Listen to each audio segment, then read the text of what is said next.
안녕하세요. 8월 5일 말씀 나눔 시간입니다.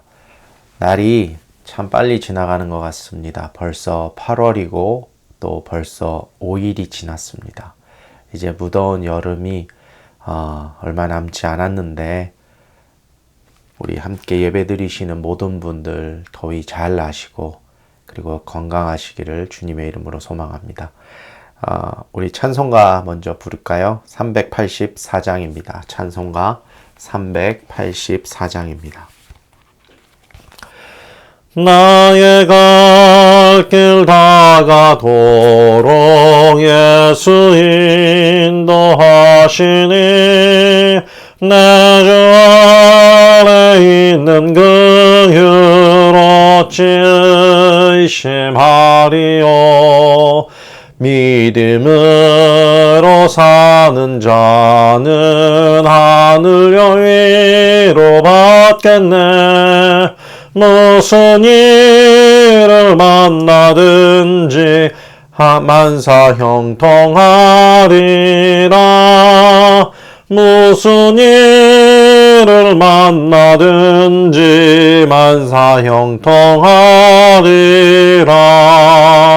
나의 갈 길 다가도록 예수 인도하시니 어려운 일 당한 때도 족한 은혜 주시네.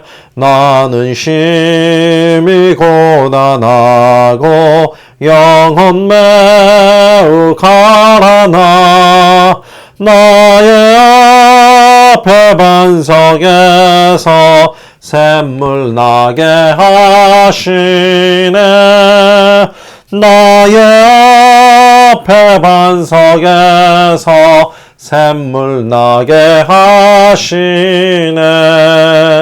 나의 갈 길 다가도록 예수 인도하시니 그의 사랑 어찌 큰지 말로 할 수 없도다. 성령 감화 받은 영혼 하늘 날아갈 때에 영영 부를 나의 찬송 예수 인도하셨네. 영영 부를 나의 찬송 예수 인도하셨네.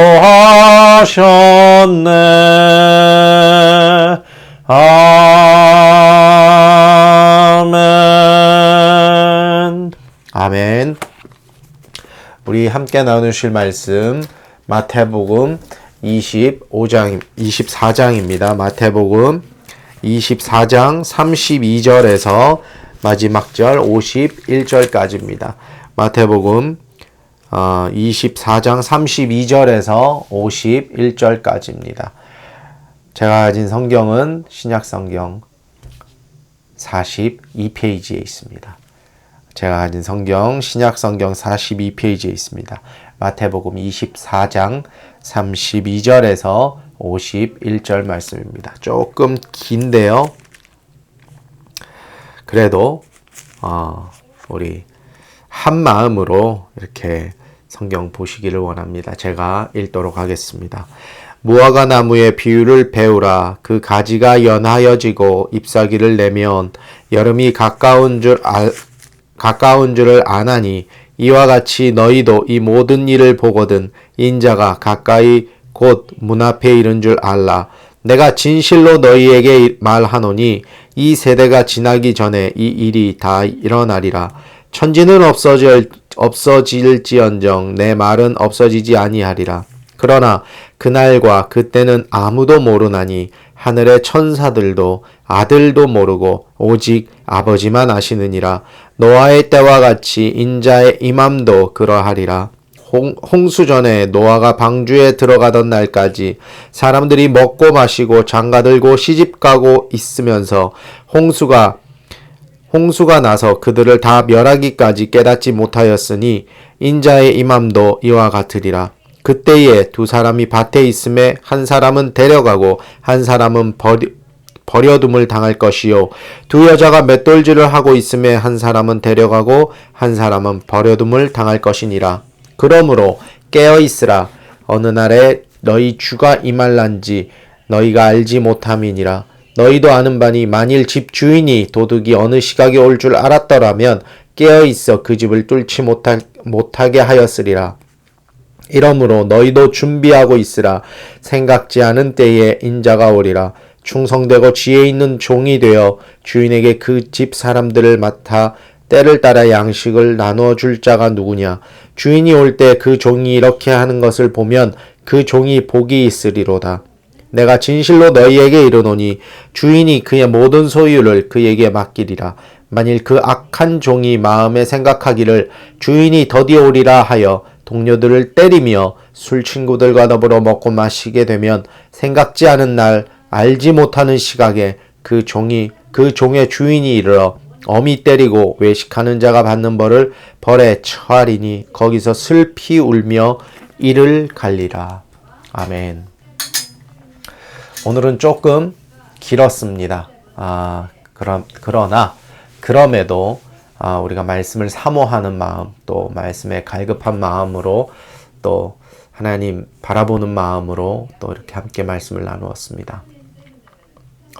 어제 우리는 예수님께서 성전에서 바리새인들과 서기관들에 대해서 하신 말씀에 대해 나누었습니다. 그리고 그 이후에 계속해서 예수님께서는 유대교가 안에서부터 썩어왔다는 것을 말씀을 하셨습니다. 그리고 성전에서 나오시면서 그 성전이 돌 위에 돌 하나도 남지 않게 다 무너질 것에 대해서 말씀하십니다. 예수님께서 감람산에 올라가 앉으셨을 때 제자들이 옵니다. 그리고 예수님께 마지막 때에 대해서 자세히 알려주시기를 원했습니다. 예수님께서 알려주셨던 마지막 때에는 많은 사람들이 자칭 그리스도라 하며 사람들을 미혹할 것이다 라고 말씀해 주셨습니다. 난리와 난리의 소문이 들리겠으며 민족이 민족을, 나라가 나라를 대적하여 일어나며 곳곳에 기근과 지진이 있을 것이라 하셨습니다. 또 거짓 선지자들이 많이 일어나며 그들은 표적과 기사를 보여주고 사람들을 미혹한다라고 말씀하셨습니다. 그러시면서 그리스도가 광야에 있다 혹은 그리스도가 골방에 있다 라며 어느 특정 지역에 대해서 말하는 것을 들을 텐데 그 말에 속지 말라 하십니다.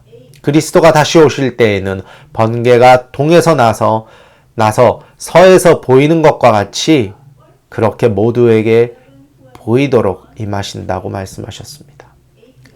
그리고 오늘 본문에 그리스도가 오실 때 그 전에 징조에 대해서 말씀을 해주시는데 우리가 무화과 나무가 연하여지고 잎이 무성해지면 여름이 가까워 온 줄로 아는 것과 같이 그리스도가 오실 징조 역시도 그렇게 분명하게 나타날 것임을 알려주십니다. 하지만 그 때는 오직 하나님만이 아시는 일이기에 항상 우리는 깨어서 그리스도의 임재를 준비해야 함을 알려주십니다. 오늘 본문을 보시면 종말의 때에 대해서 말씀을 하십니다. 보통 종말의 때라는 것을 이야기할 때 우리는 영적인 것만을 강조합니다. 여러분들께서도 기억하실는지 모르겠습니다만 1992년으로 기억을 하는데 다미 선교회라는 곳이 있지 않았습니까? 휴거가 곧 올 것이라고 해서 모든 성도들이 재산도 정리하고 집도 팔고 자녀들을 학교도 보내지 않고 어느 한 곳에 모여서 휴거를 기다렸던 그 무리들 말입니다. 결국 아무 일도 일어나지 않았죠. 특별히 성경에서 종말에 대해서 이야기를 다룰 때 우리는 다 그렇게 접근을 합니다. 그러나 그것은 굉장히 곤란합니다. 좀 과격하게 극단적으로 이야기하자면 그것은 좀 잘못된 신앙관이라고 볼 수 있습니다. 물론 영적인 부분이 없다는 것은 아닙니다. 있죠. 귀신도 있고요. 다 있습니다. 영적인 것을 우리가 무시할 수는 없어요. 그러나 그렇다고 해서 거기에만 몰두하는 건 역시 바람직하지 않다는 것입니다. 특별히 오늘 본문을 볼 때 중심되는 구절은 42절에 깨어있으라는 것입니다. 쭉 영적인 것, 쭉 종말에 대해서 쭉 이야기를 하셨는데 거기에 핵심적인 것은 제가 보기에는 깨어있으라는 것입니다.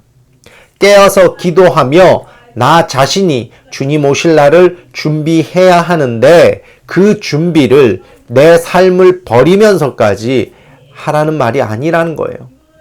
본문에서 주님께서 그리스도의 임재가 언제 일어날는지 오직 하나님만이 아시기 때문에 사람들은 그 날을 생각하지 않고 살았으며 특별히 노아의 홍수 때에도 사람들은 노아가 방주를 짓는 것을 보면서도 그를 무시하고 그냥 장가가고 시집가고 먹고 마시며 살았다라고 기록하고 있습니다. 결국 홍수가 나서 다 멸하기까지 깨닫지 못했는데 주님 오실 날도 그러할 것이다 라는 겁니다. 그러나 깨어 기도하고 주님의 임재를 준비하는 사람은 똑같이 밭에 일하다가도 들려 올라가지만 택함 받아 올라가지만 주님의 임재를 준비하지 않은 사람은 그냥 버리움을 당할 것이라고 말합니다. 그러면 주님의 임재를 깨어서 준비한다는 것은 무엇을 말하는 걸까요? 어떤 뜻입니까? 43절은 이렇게 이야기합니다. 너희도 아는 바니 만일 집 주인이 도둑이 어느 시각에 올 줄 알았더라면 깨어 있어 그 집을 뚫지 못하게 하였으리라. 또 44절에 이러므로 너희도 준비하고 있으라. 생각지 않은 때에 인자가 오리라. 저는 항상 여러분들께 저도 그리고 여러분들께서도 하나님으로부터 부름받은 소명자요 또한 세상으로 보냄받은 사명자들이다 라고 말을 했습니다. 그 사실은 변하지 않습니다. 그럼 우리의 사명은 무엇입니까? 주님의 복음을 전하며 주님의 사랑을 전하는 것이다 했습니다. 우리가 받은 사명을 잘 수행한다면 주님 오실 때 분명 우리는 버림받지 않을 것입니다. 단 주님께서 주신 그 사명을 제대로 감당한다면 말입니다. 내 삶의 주인으로 주님을 모시고 항상 기도와 말씀 묵상으로 하루를 시작하며 내 이웃을 사랑과 배려함과 존중함으로 대하고 그리스도의 사랑을 전하는 삶을 사는 것이 깨어있는 삶의 모습이라 저는 생각합니다. 앞서 이런 종말의 때를 말할 때에 항상 영적인 것을 가지고 현실의 삶은 개의치 않는 것으로 간주할 때가 좀 많다고 이야기를 했습니다. 다시 한번 말씀드립니다. 그것은 매우 곤란한 신앙생활입니다. 우리의 믿음 생활은 항상 현재 나의 삶과 균형을 맞추어서 이루어져야 합니다. 어느 한쪽으로만 치우치면 분명 불편하고 곤란한 일이 생기게 됩니다. 너무 영적인 것만을 추구해서도 또 너무 육적인 것만을 추구해서도 안 됩니다. 이유는 분명 하나님께서 이 땅에서 생육하고 번성하라고 명하셨고 또 그렇게 우리는 지음을 받았습니다. 이 땅에서 주님께서 주시는 모든 것들을 누리며 주님께 영광 돌리는 것이 우리가 해야 할 일 중에 하나라는 것입니다. 그런데 영적인 것에 쏠려서 이 땅에서의 삶을 안일하게 살고 주님께서 주신 나의 삶을 소홀히 여긴다면 그건 역시도 주님 앞에 죄를 범하는 것입니다. 오래전부터 이 세상은 종말의 때라고 했습니다. 조선시대에도 그 말은 있었고요. 일제강점기에도 그 말은 있었습니다. 전쟁의 때였던 50년대도 그 말은 있었고요. 60년대, 70년대, 80년대, 90년대 한 세대마다 종말의 때라는 말은 항상 있었습니다. 그리고 지금도 그렇게 말합니다. 종말의 때는 언제나 있습니다. 우리는 늘 종말의 때에 살아갑니다. 그러나 지금까지 이 세상은 이어져 오고 있습니다. 이것은 우리가 뭔가를 해서 어떻게 해야 그것이 해결되는 문제가 아니라는 것입니다. 중요한 것은 내가 어느 시대에 있든지 하나님의 말씀을 붙들고 하나님께서 말씀하신 대로 순종하며 살아가는 것이 중요하다는 것입니다. 내 주변에 그리고 내 안에 어떤 일이 일어나더라도 우리는 믿는 자들이기 때문에 우리의 주인은 내가 아니라 주님이시기 때문에 주님 붙들고 주님께 의지하며 주님께서 인도해 주시는 대로 그렇게 살아가기 위해서 순종하는 저와 여러분들이 되시기를 주님의 이름으로 축원합니다. 그런 삶을 오늘도 승리하시며 그렇게 살아가시는 저와 여러분들이 되시기를 소망합니다.